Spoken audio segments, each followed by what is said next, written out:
Please take your seats quickly, ladies and gentlemen. Thank you. Hi guys, and welcome to 1minutetennis.com. In today's session, I want to talk to you about how we see a tennis ball.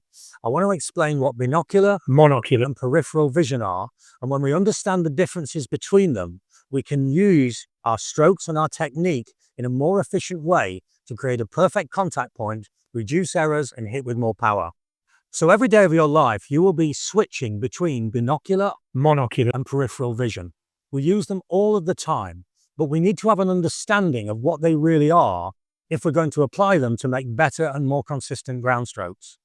So binocular vision is when both of my eyes can see an object with clarity. So if my hands are out here, I can see both of them with both eyes. If I close one eye, I can still see both hands. If I close the other eye, I can still see both hands. So this is binocular vision. If I make them wider and now close this eye, yep, I'm still just at the edge of binocular vision. I can see them both. If I make them wider, now I couldn't see my left hand when I closed my left eye. I couldn't see my right hand when I closed my right eye. So now I'm seeing these hands in monocular vision, where only one eye is actually seeing the object. Binocular, monocular vision. Now if I keep going out here, I can see them both, but they're not with any clarity. This means that I'm in peripheral vision, right at the edge of my eyesight. I'm in ocular peripheral vision. We'll never be in peripheral vision with binocular viewing, because if both eyes can reach the object, then we cannot be in peripheral vision. One of the eyes will be able to achieve focus. So how does this apply to tennis? We want to apply binocular vision every time we can when hitting the ball. The reason for this is that the two eyes working together give you a depth perception. I can see the depth and speed of an oncoming object when I'm using the two eyes. When I close one eye, I'm now in two dimensions, and so judging depth and speed is very, very difficult. Almost every player watching this will have encountered a situation where the ball's pretty slow. It's pretty easy, but then suddenly, it's upon you almost immediately. Where did it come from? Why did you lose sight of the ball? And almost certainly you were watching the ball in monocular vision rather than binocular vision. If you can avoid that and watch the ball with both eyes, then you'll never have the situation where the ball suddenly appears out of nowhere when you're not ready or prepared sufficiently. And to apply binocular vision into your ground strokes on a consistent basis, you have to make a relationship between your technique and the contact point. Let me show you what I mean, and let's take two examples. Roger Federer. Now, we know that Roger Federer had his head down like this. And so because his head was down, then the span of his binocular vision is very, very, very late. It can be out here. I can see with both eyes. Remember, the way of testing this is I close the eye on the left if I'm looking to my left, and if I can still see the object, then I'm actually in binocular vision. So now I'm going to move further back here, close my right eye, and that's the span of my binocular vision, from here to here. So in Federer's case, as long as the ball is in that area here, then he's going to be in binocular vision. But that's because his head comes down to contact point. What about players like Serena Williams, Novak Djokovic, Yannick Sinner, and their head stays up at contact point, so they're not looking here. And that means that the binocular vision is going to be further in front. So if I look to this point here, which is pretty much where Novak and Sinner look, and now apply the same test that I just did.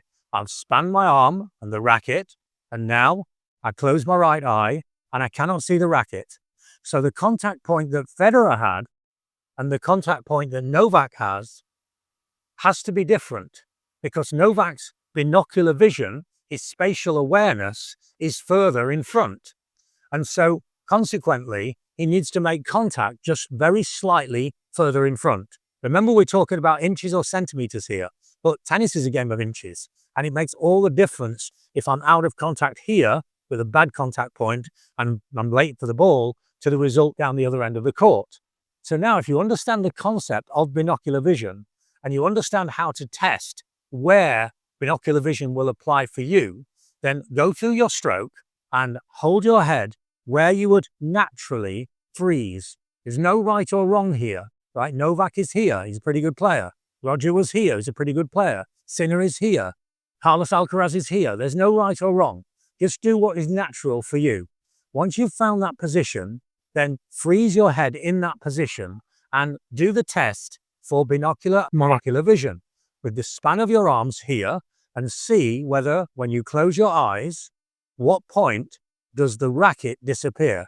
When I close my right eye and the racket has just disappeared, and now it's in sight, and now it's disappeared, and now I'm going to open my eyes and check that contact point there. And this becomes the absolute limit of how late I can play the ball and still have a depth perceptive view of the oncoming ball.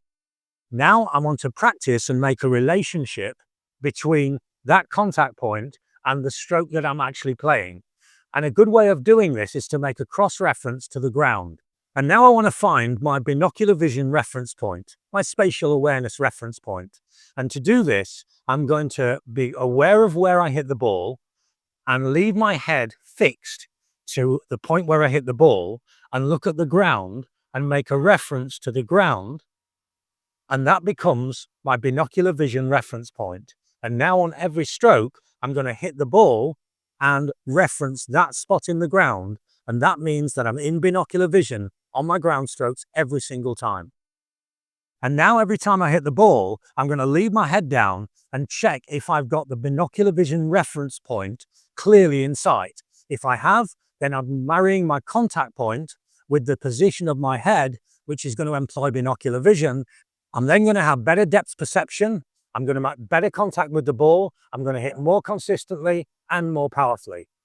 If you like my ideas on tennis, check out our books on Amazon. We have books on every aspect of the game, and they're totally unique because, as well as great illustrations and very clear explanations, everything is linked to YouTube videos. So you can see the explanations, you can read the explanations, you can view the explanations, and you can apply the results. Or join players in over 40 countries that I'm helping all over the world with a one-to-one coaching service. For more information on either, check out the website or email me. So I now know that my depth perception is going to be excellent because I can see the binocular vision contact point. This isn't the simplest of subjects, and I've often seen it explained in different ways, but when you can understand and apply binocular vision to your ground strokes, you'll have more consistency, more power, you'll simply play better tennis. Thanks for watching, and see you next time for more unique tennis lessons that really work.